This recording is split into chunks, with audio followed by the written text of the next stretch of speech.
Who they? Who they? What's going on, y'all? Me and my boy Nardo, he put this whole thing together. We just obviously wanted to talk about all the news today. Nardo, tell him what's up. Man, what's going on, man? This is a woo. It's a change of new guard, new era. Hold on, my bad, bro. All right, go ahead. Yeah, I said this. I said today is a big day. Whatever, a change of new guards, a new era in Cincinnati. So we'll see. Definitely Let's, got to talk about it. What were what were your first thoughts like when it came across? Like it almost was like I felt like, from my perspective, it felt like we knew that this was a possibility, but at the same time, we was like, it's not a for sure lock or whatever. It was like, okay, we didn't know what the true result was gonna be until it actually happened. What was your thoughts on that? yeah, I mean, I think everybody had that. It was a possibility. And just looking at the going back to last year, as far as the contract, yeah, I know we kind of it's been quite some time, even though last year wasn't that long ago. But the tip of contract that when we found out the information in regards of it, that uh, it was supposed to be a 2 year deal, but with the 1 year option. Right. And you're like, well, they probably going to renew the contract for this following year. But I mean, all the excuses was built and put in place though for him to fulfill for another year though, due to the injuries and stuff like that. Right. I couldn't honestly I couldn't believe it, bro. When I saw it come through on the screen, I was just like, whoa. And I think initially like they didn't really word it right because at first they tried to make it seem like we just fired him, and then when the Bengals actually released it, it was a mutual parting of ways, which we always assumed was going to be the case. Like it was going to really be up to Marvin whether or not he wanted to continue, which was similar to what it was last year when him and Mike Brown met, and Mike Brown wanted to see if Marvin really was still up for coaching the team. So to me, it was just crazy to see that happen. And I think for me, it went from I was happy to being worried, like you said, like about the future. And then kind of like when the whole press conference happened, it kind of made me almost feel kind of bad for dude because it was like, he Yeah, didn't yeah, really get sent out on the best note. And I don't yeah. think that this ending did justice to how great of a coach he was for Cincinnati. It was almost kind of like sour grapes at the end. Yeah, I think whatever. I know everybody got the. I mean, majority fan base got this whole nasty taste. Whatever. We glad he gone. Let's what are the pitchforks. But quietly though, being honest though, Marvin did a whole lot for the Bengals organization and also the community. He was well established as far as the community with pretty much everything. As far as I mean, he's is have a relationship with all the top CEOs in the cities throughout the city and stuff like that. So he had roots in the city, and he's done very well overall as far as for the city and what he did for the organization. I think sometimes as fans, you still there? Yeah, I'm still here. Okay, yeah. I think sometimes as fans though we get caught up in our emotions and don't sit back and reflect on where things was though. I mean, me particularly for myself, I do remember what the '90s was. I remember Right. them very well. And then and the Bengals organization hasn't always been what we see. I know we got it's a lot of fans that are maybe became fans over the last past 10 years. What you see now is whatever and everything as far as this organization is because of Marvin Lewis. They could have been who knows where they would have been without him. To be honest, though. That's very true because for me it was like majority of my life Marvin Lewis was the head coach, and I remember brief phases like Dick LeBeau, and I remember when we had Gus Farad as a quarterback, the dysfunction, us only winning 3 games. You talking about the Corey Dillon, Peter Warrick era, Kelly Smith. I remember it was so bad that we was like celebrating like we won the Super Bowl when we went 8-8. It was almost like we won the Super Bowl, and I feel like he turned the complete organization around because I know we also talked about things like TJ Houshmandzadeh talked about how things were before Marvin got there, and he really spearheaded a lot of changes that we've had throughout his whole tenure here, and that was a lot of things and reasons that a lot of players didn't want to play for the Bengals, and we saw Marvin turn our culture from a place where players didn't want to play.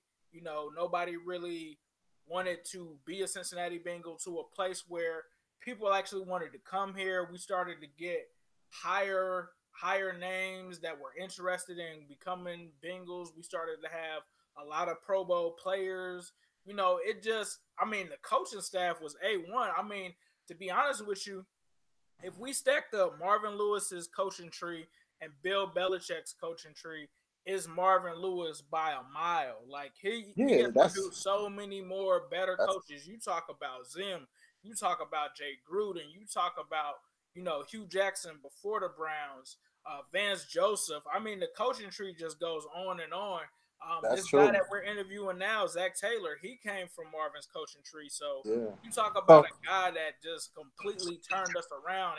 And for those, like you said, that may have just become fans of the Bengals, look at teams like the Detroit Lions, look at teams like the Cleveland Browns, how they were before they got Baker. That was where we were. You know what I'm saying? yeah, Picking top 5 in the draft every year, not really having too many winning seasons. Obviously, we weren't 0-16 or anything like that, but we had seasons where we would only win a handful of games. yeah, I totally agree with him and everything, man. I remember going to Marvin's first game as a head coach as a Bengal. I remember that just the brightest day, whatever, and everything. And then that energy, whatever. It was a lot of energy in the city and stuff like that. Far as his, far as his hire and stuff like that. But it is, it was time, but it just we kind of in a weird space that we haven't been in such a long time, We and haven't been in this space in a long time. It's and almost crazy. Like when you look at the appreciation video that the Bengals released, you just see like how different Marvin looks now from when he started, and that just shows like how long it's been since he's been here. And we definitely have to appreciate Marvin. But like you said, we're in a space that we've never been in before, and it's interesting to see where we go from here. So, with that being said, where do you think that we kind of go from here in terms of the coaching search? Because I got the chat up in here, and there's a lot of people talking about. I see a lot of Hue Jackson. I see a lot of questions about Josh McDaniels, Zach Taylor. yeah, Um, yeah. you Well, you obviously are always plugged in.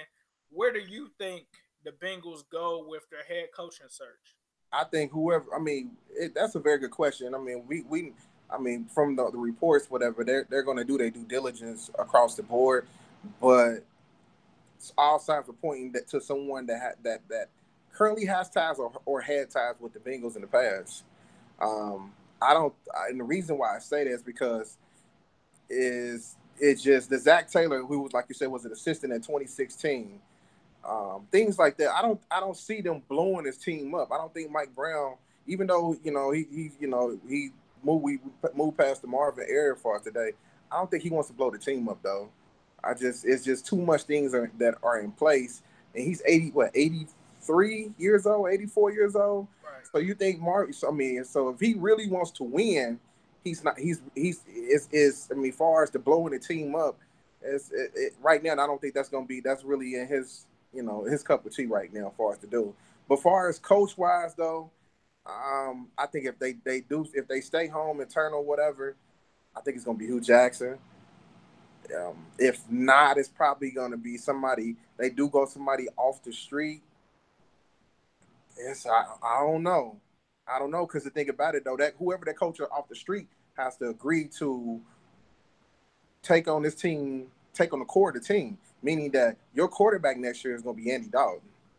So you have to be fine and okay with that, saying that okay, I feel that I can come in, I can take Andy under my wing, and I can make him, I can push him to be on top of the pedestal for next year. Right. They have to agree to that. Now, would a Josh McDaniels agree to that? Right. Yeah. I just, some of the ways the way the Bengals operate, far as the organization, far as which is, and I always tell people it's just like the Cowboys, whatever. They they they operate in a different fashion that is family oriented. You have to get along. Whoever it is, you will have to get along with the family itself. It's almost, you will have to be plugged in with the family, and Mike Brown will have to feel comfortable with you. You got to think Mike Brown met with Marvin Lewis every day Right. during the season, whatever, every day. So you think this next coach is not going to have to check in with him? If not every day, every other day, we have to. True. It's you got to think about that. Whatever. This man is 83, 84 away. 83, 84 years old. He's not changing his ways, no time soon. So it's a lot to consider, though, man. It's a lot on the plate, and it just we're in a delicate situation. I don't think whatever the decision is, 50% of the fan base ain't gonna be happy. That's the way I look at it. Right. I think what you said is correct. I think you definitely have to take the relationship with Mike Brown to the utmost, because a lot of people that don't know or were just here for the Marvin era, that was a big issue before Marvin got here, was managing that relationship with Mike Brown, getting Mike Brown to buy into what people were saying. And that was trust that Marvin had to earn, right? I mean, we're talking about year 16. He just got the right to, fire Paul Alexander and bring in a guy like Frank Pollock, bring in a guy like Terrell Austin. So a new guy is going to be interesting to see if a new guy could command that. I think, like you said, somebody with a pre-existing relationship that I could see um, at least having a chance at the position is, like you said, Hue Jackson, Vance Joseph. Mike Brown was in love with Vance Joseph a few He years really ago. likes him. Check this. I got a question for you. Now, taking all that in mind, though, and like I said, whoever have to get along with him, do you think also with the bank with in which they haven't came out and said anything as far as about the court, the assistants and stuff like that. Can you see them firing Pollock, the O line coach? Can you see them getting rid of the QB coach? I don't see them getting rid of those people. But so what I'm not privy to is what their contracts are. I would think if I was listening to a podcast earlier, I think it was the BBP. They said that Paul Alexander was actually here before Marvin was here. He had been with us for 20 years. Correct. Marvin had wanted another guy to be his offensive line coach, but he accepted retaining Paul Alexander. I would hope, given the situation from what we've all witnessed, even though we've had, bad spots with Bobby Hart and with guy escapes my head right now, the guard, Redmond. yeah, with him, this offensive line still dramatically improved from how it was last year. So I would think if you bring in a new guy, you would want to retain Frank Pollock. You would want to retain that quarterbacks coach, Alex Van Pelt. There's some guys that you would want to retain, and I would think that Mike Brown would also try to push Vance Joseph off as a defensive coordinator as well. Hell, he might even want to keep Hue as the offensive coordinator, just so that kind of puts some kind of buffer in place or a replacement or an insurance plan in place, just in case if they do bring in a new guy like a Zach Taylor, you have guys that are on the staff that you can go to with head coaching experience. Bill Lazor, I think you already know how I feel about Bill Lazor. But if I'm being real, I know that the Bengals front office is really impressed with Bill Lazor. That was one of the reasons that he got the look to become the offensive coordinator over James Urban, who I felt like should have been the offensive coordinator if they were going to go from an internal perspective. That scares me. If they really think of handing this team over to Bill Lazor as the head coach, it kind of scares me because we already know what he's susceptible to. This is the same guy that would not give Joe Mixon the football when we obviously have the best running back in the AFC, and I don't hesitate to say that because he led the AFC in rushing this year while missing 2 games out with injury. That scares me. You also spoke to the relationship. I think, and I'm not sure what their relationship was because this player played for us during that bad tenure of the Bengals in the 90s. Eric Bieniemy. I like Eric Bieniemy. That also might be a pipe dream because Eric Bieniemy it's already been reported that about 5 teams have already tried to schedule a meeting with him. To me, I like him for several reasons. He has ties to Cincinnati. He's an offensive minded head coach, which it seems that that's what they're kind of looking for, according to Lance McAllister from WLW. He says that they're looking for an offensive minded head coach, which I can understand that just because of the direction that the league is going in. We've seen how that's kind of exploded this year. Bieniemy is a guy that comes from one of the only other coaches that I trust outside of Bill Belichick with Andy Reid. He comes from that coaching tree. So I would love to see us entertain that, at least interview him. Guys like Josh McDaniels, I don't know. I don't know about Josh McDaniels. You talked about it earlier on Facebook. I have the same concerns as you. Number one, Patriots coaches always look better than they really are because they come up under Bill Belichick. They kind of look out and end up looking better than they are. Number two, he's already been a head coach before and failed miserably with the Broncos. Number three, this was the same guy that made Tim Tebow his quarterback. Nobody else decided to do that. Those kind of things scare me about him. You also talked about what he did to Indianapolis. I mean, why would you want to pursue a guy that did Indianapolis the way that they did? Luckily, they were able to rebound and get Frank Wright, but you can't even trust this guy, to commit to your team. And then how is he going to get along with Mike Brown? I just don't see those things kind of matching up. And he's already also been linked to the Green Bay job. So I don't know if I really want to chase him. I think it's cool that they're doing fan service and, at least having an interview with him or requesting the interview with him. But I think, like you said, it's going to be a decision that's made that will probably tear the fan base. Like, the only way that they could get the fan base fully on board, I think, is a long shot, and that's if Mike Zimmer somehow finds his way out of Minnesota, which I don't believe is possible. As much as I want it to be possible, I don't think that's possible. But I think that's the only move that you could make where the entire fan base would be excited about who you hire as a coach. I agree. There's no way to make everybody happy.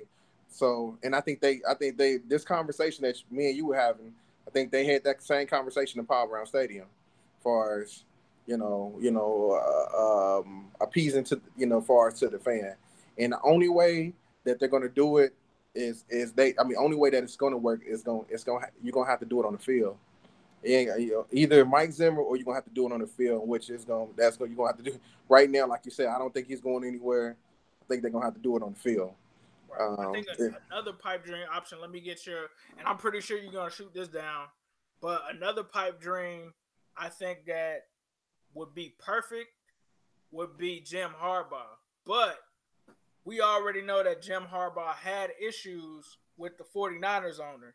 Imagine how many issues he would have with Mike Brown. And I think he would be the best hire, but I don't think it's the most realistic just because he's going to clash with Mike Brown. And that cost him his job, even though last time he took the 49ers to the Super Bowl. What are your thoughts on Harbaugh? I don't have a problem with Harbaugh, but I don't think I don't. Well, I don't have a problem with him, but just going off the first thing I could think of is with him saying he would never coach against his brother. I do remember that. Whatever. I'm not for sure if you remember hearing about that. That is true. He said he would never coach against his brother, meaning being in the same division as him. The second thing is that I don't see him. His personality does not fit the Brown family. He's a little bit more strong-minded person, right? And that may come across a little bit more too aggressive for the Brown family. So those are pretty much the two things that I think that really stick out far as with him. I just don't see him. You have to be your demeanor. I know everybody want a rah rah rah. Well, majority of people want a rah rah rah coach. That's fine, but some strong-minded coaches or whatever and everything, I can't see nobody that's really strong-minded, very over-opinionated, being around Mike Brown every day. I just that's like mixing oil and water. That ain't gonna work. Much as you may want it to happen, it ain't gonna. It won't work. It really. I don't foresee it working, whatever and everything. I mean, but a question for you though, do you think, far as with the coaching, with the change of guards and coaching, do you see any major changes within? I mean, from quarterback to I've seen some people say that they felt that it was time maybe to trade AJ Green, which is a little bit more for me right now, whatever and everything. That's like trading your Willy Wonka gold ticket. Right, Not too often that you find an AJ Green. right, So usually you have one, you keep it till he retires. right. But so what is your feelings in regards to those? Well, I think I'm not the biggest Dalton supporter, but I think that it's not every day that you find an Andy Dalton either, right? I That's think true. part of the package deal and part of the appeal of the Bengals being one of the top opening jobs right now is that they already have a team that's filled with talent that does not need a rebuild. Is a team where you can come in and add a cute, like really a few pieces and really make a playoff run. I look at the Indianapolis Colts last year. There wasn't much that was changed with that team. Frank Wright came in. They got Andrew Luck back. They drafted Darius Leonard. They drafted your Nelson. boy your boy Quentin Nelson, and now they're back in the playoffs. I don't think that this is a team that needs to blow it up. I think that that's part of the appeal. Like I said before, it's us, it's the Browns. Those I think are the two, and of course Green Bay, just because you have Aaron Rodgers. But I would almost argue that in terms of talent and in terms of a team that's put together, I think us and the Browns are the top two teams. The other thing is this: you're going to come to a situation where you're also going to have the appeal of being given a chance. Like you're not just going to get fired a year from now. That's Whereas true. if you go somewhere like Arizona, you saw what happened with Steve Wilkes. He didn't even get the chance. He's out the door. I don't think that this is a team where you need to rebuild it. I think that the person that comes in, I think that they roll with Andy Dalton. I think Andy Dalton is still here until 2020 because Andy Dalton has proven that he's good enough to get you to the playoffs. He's proven that he's been to the playoffs 5 years in a row. There's no real need to get a new quarterback and jump the gun that quick. You even look at Jim Harbaugh when he came to the 49ers, right? They already had Alex Smith in place. He simply got there, took the same team, and made them a lot better than they were. But So to me, speaking of that, you just brought up something key. A key year is 2020. So right, let's just play for let's just say, for instance, next year, the new coach, whoever comes in, he gets the Bengals, whatever. They actually make a run in the playoffs. right. After that year, you have to make a decision about Andy Dalton. What do you do? Uh oh. To bring Andy Dalton back because to me, inside Cincinnati, if you bring in a new coach, us in the playoffs, we win a couple of games. Let's say we get to the AFC Championship, right? We don't Right. get to the Super Bowl. We get to the AFC Championship.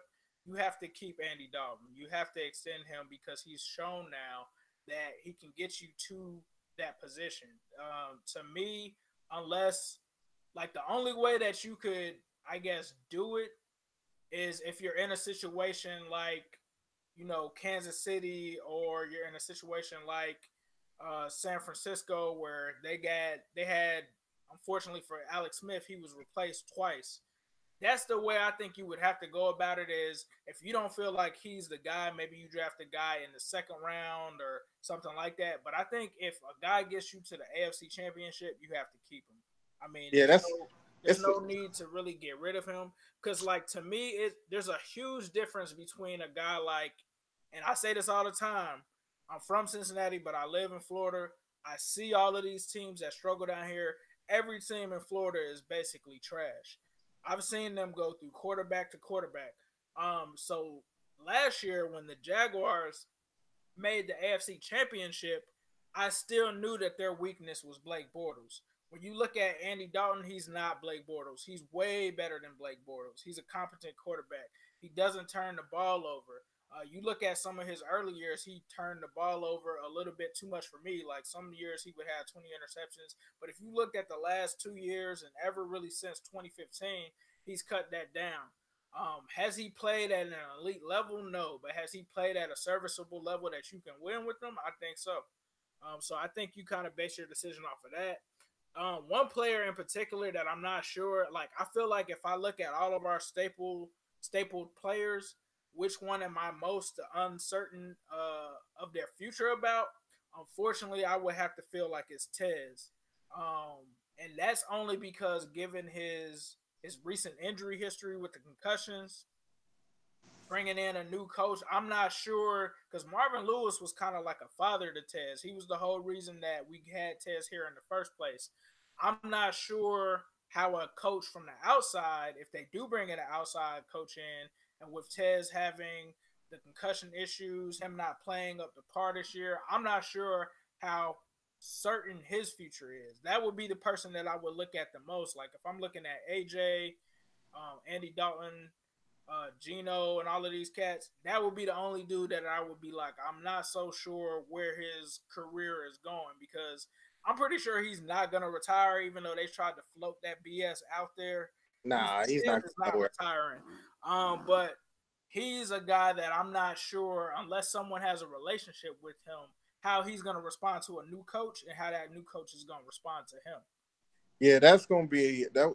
Depending on who, I think you're right on that. Depending on who's the new coach, it's gonna be very interesting how he responds to them, especially whoever that new coach, linebacker coach is too, Right. whatever and everything. That's so those two gonna play hand in hand. So I you know what, I agree with you. I think that's gonna stick out like a sore thumb, depending on the relationship.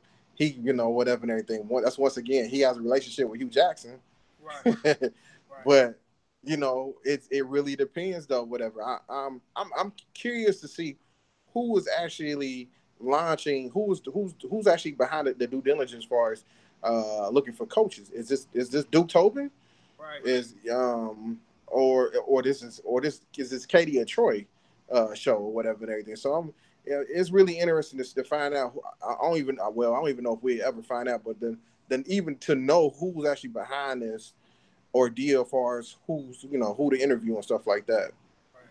Yeah, I'm very interested to see who's a part of that as well. I think, like you said, it has to be somebody up in those areas like Duke and somebody who I feel like maybe I'm not sure exactly how Pete Brown and wait did Pete pass away or no? Yeah, I think that's the one that passed away. Okay, sorry about that.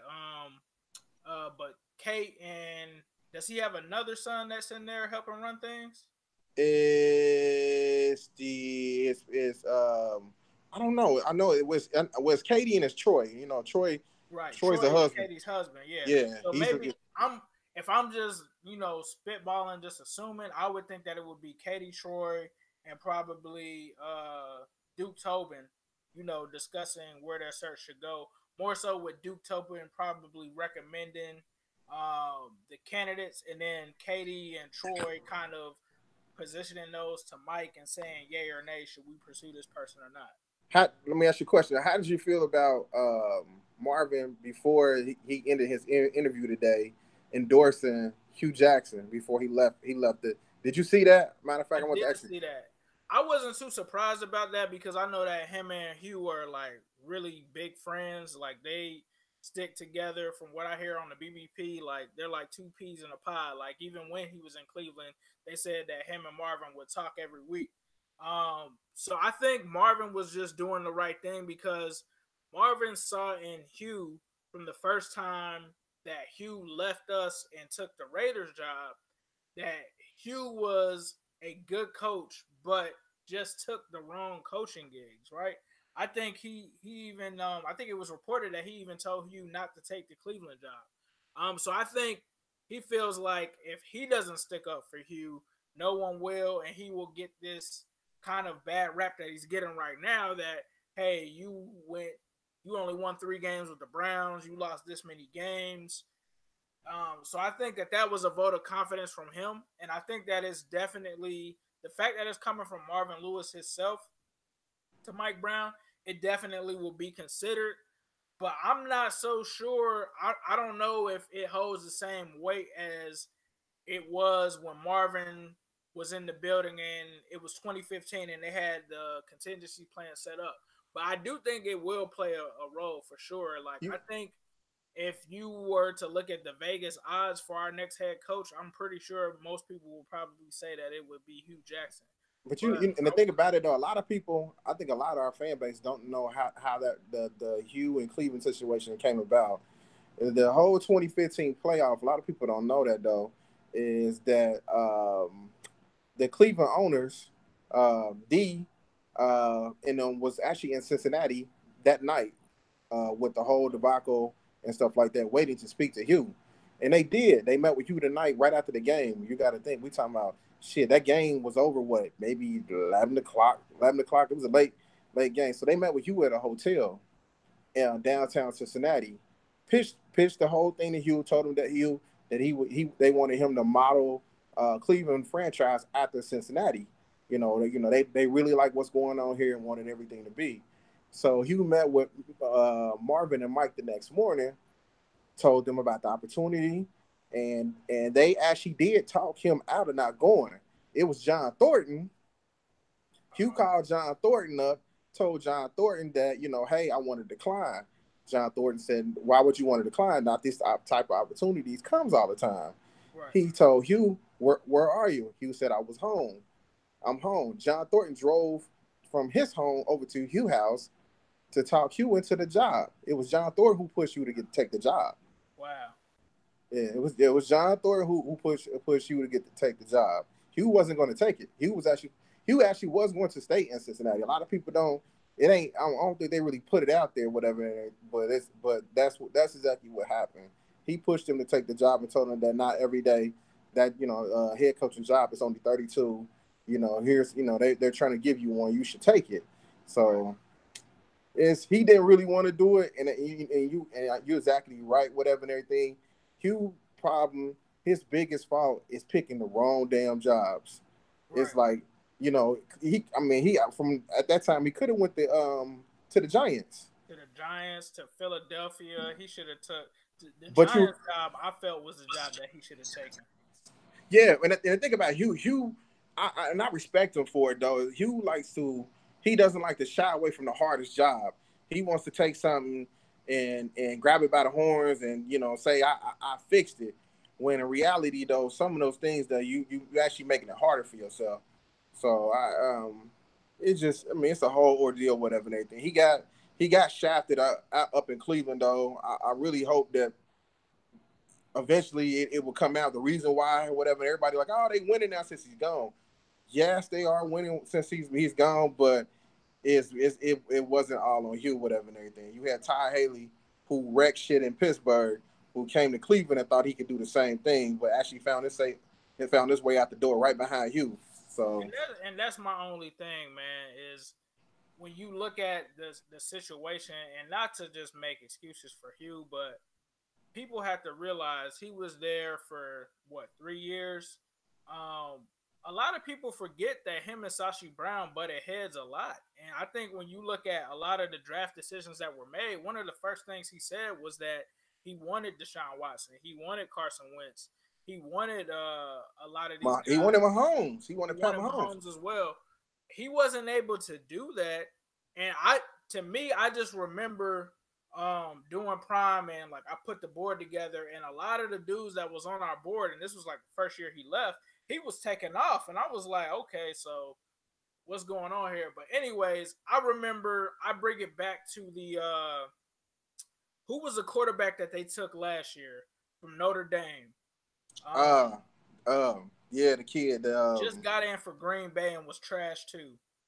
Damn, I can't recall what the kid's name was, but I can't think of his name either. I know you I could tell that he didn't want that pick, because when they showed the draft room, Sashi was looking at Hugh like, oh, it looked like to me, and I don't have any facts or verbatim on this, I'm just going off of what I saw. It looked like to me that Hugh kind of had a different plan for the first round, and Sashi was kind of looking at him when they got dude in the second round, because he was supposed to go in the first round. Like, yeah, see, it's good that we went with my strategy over yours. Sashi Brown, to me, had more control over Hue that first and second year.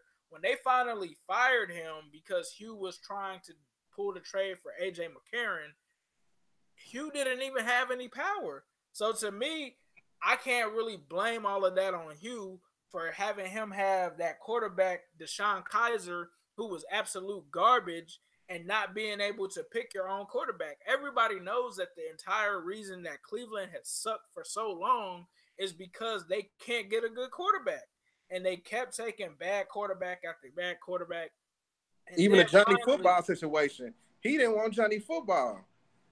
right, he didn't want Johnny. Yeah, exactly. So to me, he finally gets a quarterback. And of course, they're not used to winning. This wasn't a team that won before any of that. He's the guy that makes the decision to switch to Baker Mayfield. And then, after some bad luck, he gets fired. Baker Mayfield is finally adjusted for the next couple of games. And then they're winning. And everybody's like, oh, well, look, Hugh didn't do anything with the Browns. And now they're winning. Well, of course they're winning now because Baker Mayfield has gotten some experience now. There's not any kind of they got Ty Haley out of there. The drama is removed. Of course they're winning now. But to me, I just feel like those first 2 years, he didn't get what he was promised, which, if I remember correctly, one of the biggest things and one of the biggest reasons that he took the Cleveland job was that they tried to tell him that he would have control over personnel. But when he got there, it was the Sashi Brown show. So I'm not trying to make excuses for Hue. I'm not saying that he's an amazing coach or anything, but I've seen Hue be a good coach before. And when he went that first year in Oakland, I believe they almost got to the playoffs. They were a way better team as the Raiders than they had ever been before Hue had got there. So to me, that's the only reason. But I'm gonna get off of Hue because I see. Hello, one question for you: if that year Marvin, if Hue don't leave to go to Cleveland, do Whitworth stay? Andrew Whitworth stays in Cincinnati. If Hue doesn't, you're saying if Hue doesn't go to Cleveland, does Andrew Whitworth stay? Do they get? Do he pushes them to retain them? I think so. Like a lot of people, I hear a lot of people complaining about Hue, but one underrated thing about Hue that he did while he was here was that he convinced the Bengals to do things that they had never done before. He pushed for them to look at analytics. He pushed for them to draft certain players, to retain certain players, like you said. So I think if Hue was here, I think things would definitely be different. I don't know if we would have kept Marvin Jones or any of that, but I feel like since he was a player's coach, he could have talked to those guys and tried to convince them to stay. He also was a guy when he was here. I don't know if people remember it. He helped Marvin Lewis with managing games. He helped him with challenges. He helped him with clock management. He helped him be more aggressive, how everybody was talking about the lack of aggression from Marvin Lewis. He helped with that. I remember, I think it was the Cardinals game where they went for it on a 4th down, and it was Hue Jackson that was the one that actually called that. And he actually overruled Marvin Lewis to actually go. Was that the Sunday night game when they played Carson Palmer? Sunday night game. Yeah, he got all those damn questions after the game. Why did you go for it on 4th down and all of that? Yeah. That was all Hue. So I understand why people don't like Hue because of the Cleveland Brown thing. But this is Cleveland. Are we really this is the same place that Pat Shurmur was a head coach, got killed, fired, and then he was a head coach candidate again in a few years. I don't see people talking about Pat Shurmur as trash.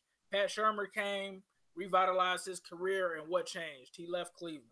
So that's my only thing about that. But people in the comments are going in on Hugh, so we can switch it to somebody else. Some random people that were thrown in there.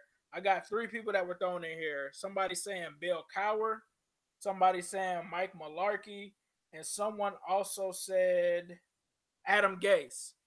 I really want to talk about the Adam Gase situation just because I'm not too far from Miami.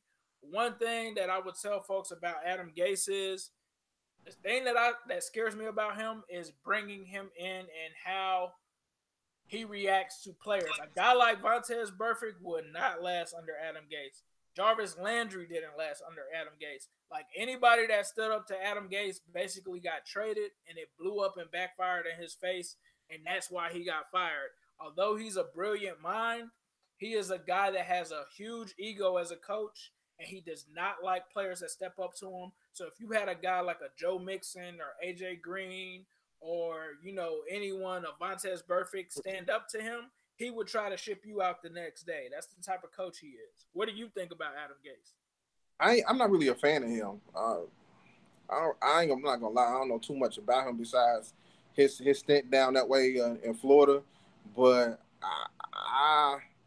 he all right, whatever and everything. But some of the decisions that he was making down there, as far as trading Landry and all them, I was kind of, I'm like, I mean, I still to this day don't even know what the hell was the plan behind it. What was the goal? Was it just to get those people out that you felt that they talk too damn much, or what was the? I mean, I don't, you know what I'm saying? If you trade somebody, you a prominent player, Landry, I don't think is a garbage player, but you trade somebody that can produce.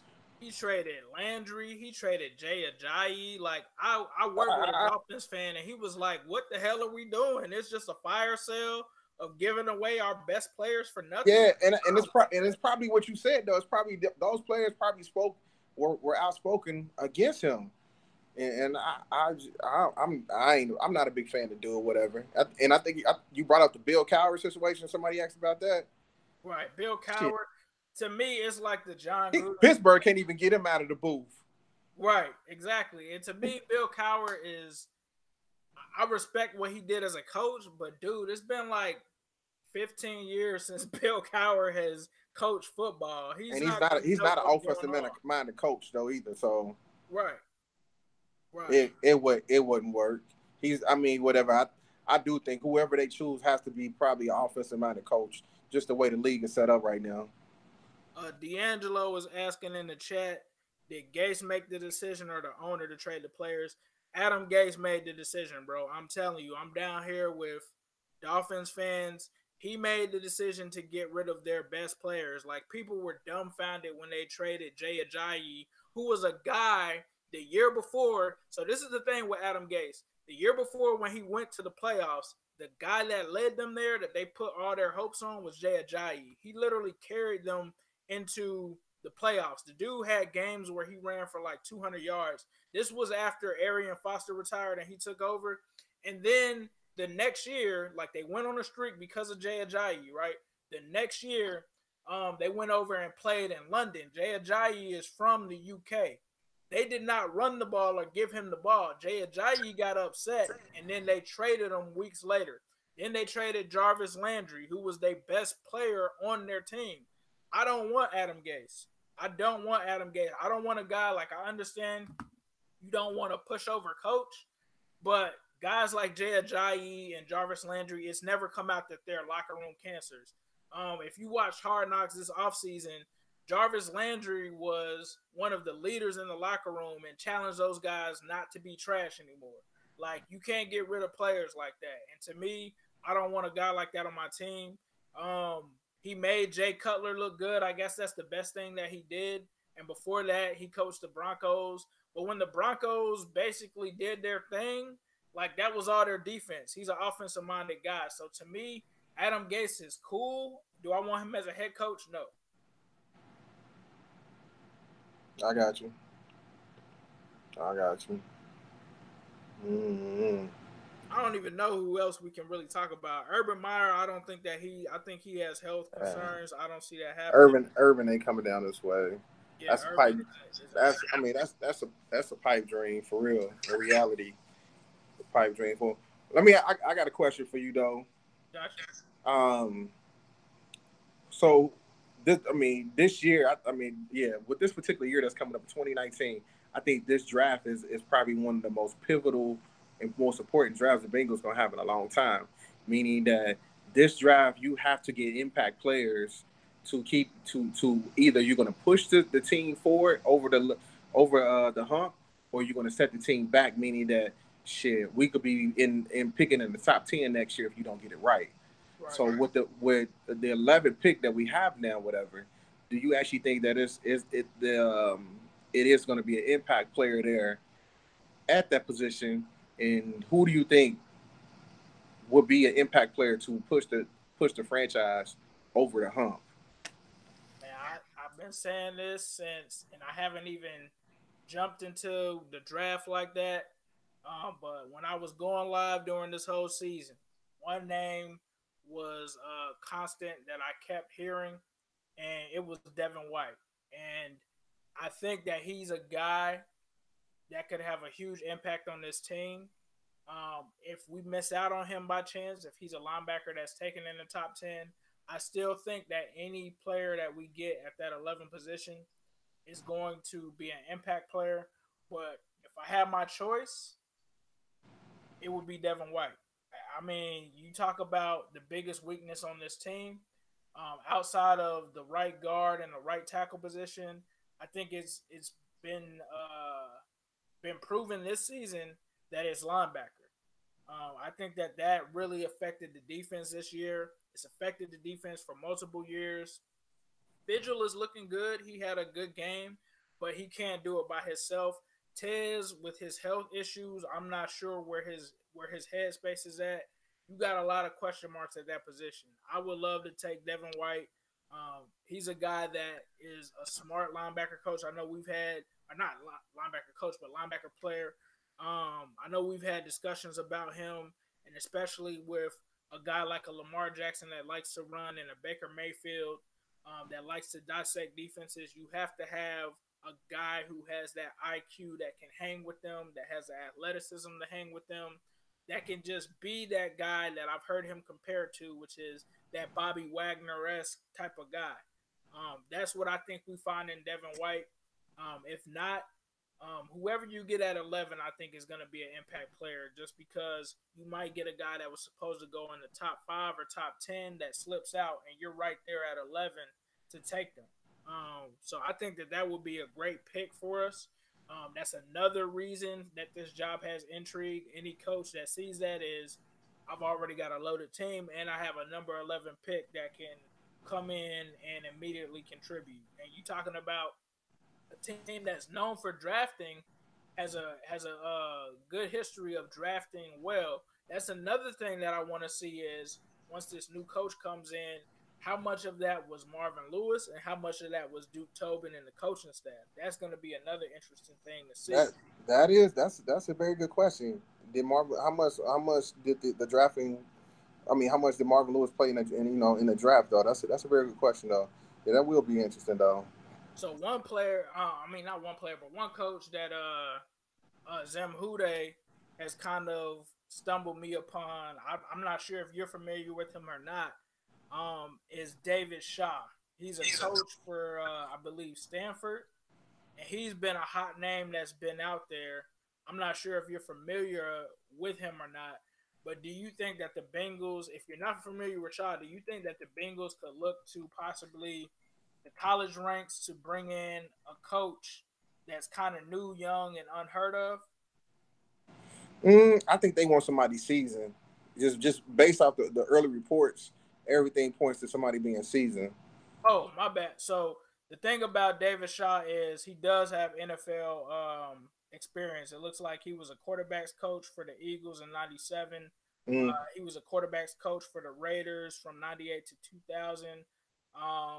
He was also a Ravens quarterback and wide receivers coach from 2004 through 2006. So it seemed like he does have some experience, but has never been an actual head coach himself. I wouldn't have a problem with them kicking the tires, just as far as the interview and see where he is, whatever. If he's it, that's it. That is if he's interested in climbing the ranks and becoming a head coach in the NFL. Right. But just based on pure feeling, I don't see them touching the college coach. I think it's Right. probably will be somebody that's like I said, that's already in the NFL right now as we speak. Right. Um, but we'll see. I know everybody don't want anybody that's touched the Bengals, but I'm not sure we're gonna have a choice about that the way things Right. looking. One thing that this really reminds me of, and I'm not sure if y'all remember or not, but the wording and the phrases that Lance McAllister was throwing out there, like they want somebody young, innovative, offensive minded. It really reminds me of when they fired Bob Bratkowski out in 2010, John Gruden. and they were putting out, Jay. John Gruden became the guy, and it was like, we're gonna conduct this search. We want to find a young, fresh mind. We're gonna take our time with this. So that kind of gives me confidence in the way that they're going about it, because the last time they did that, they went and got John Gruden, which was crazy because I remember when John Gruden not John Gruden, talking about Jay. Gruden But hired. But you know who found Jay though? Who found Jay? That was Marvin who found Marvin, Jay. right. That was Marvin who found Jay. That was his. He picked. That was his guy. He picked.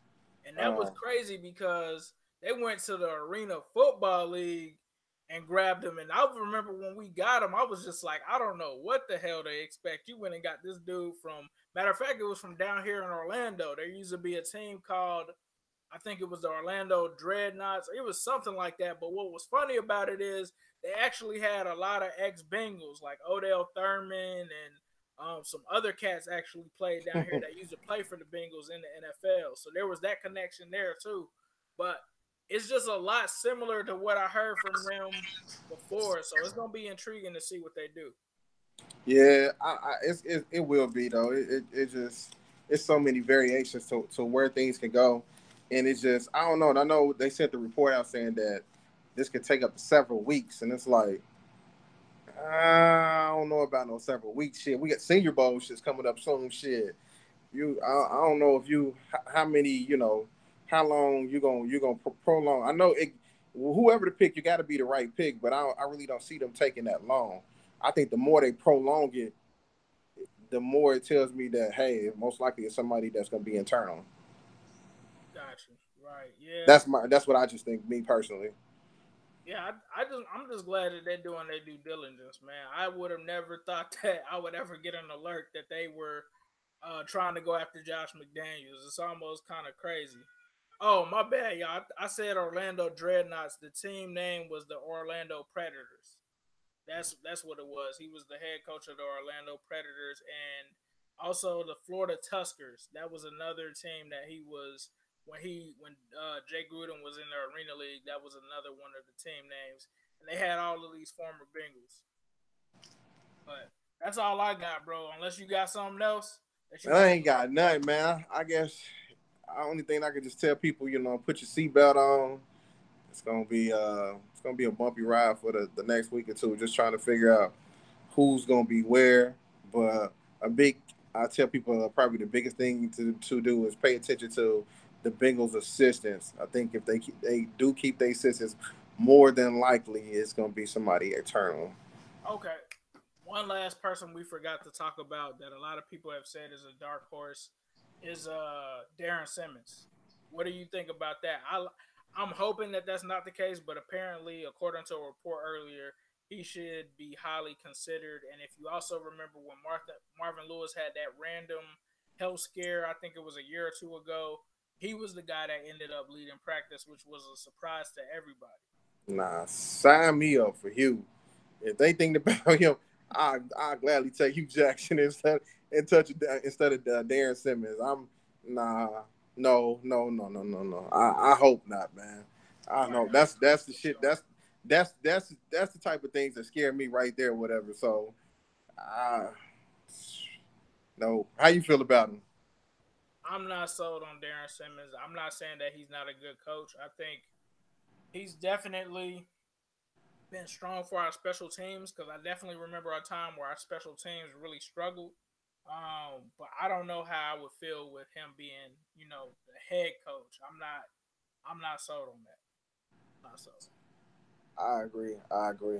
I guess we got to do another one of these as soon as we find out who is going to be the head coach. Oh yeah, definitely. We definitely gonna get on here and chop it up as soon as they decide who the head coach is. I mean, hell, if that happens and they decide to put together a staff, we might have to talk about that as well. So it's actually gonna be a pretty exciting offseason for us. This is a space, like you said earlier, we've never been in. So when the coaching changes come in, and obviously the draft picks and free agency signings, we definitely gonna be having to pump out this stuff in full effect for sure. I agree. I agree. But all right, y'all. We will head out. I will leave y'all with a Who Day all day, every day, Who and Dey? especially on Sunday. Who Day? Yes, sir.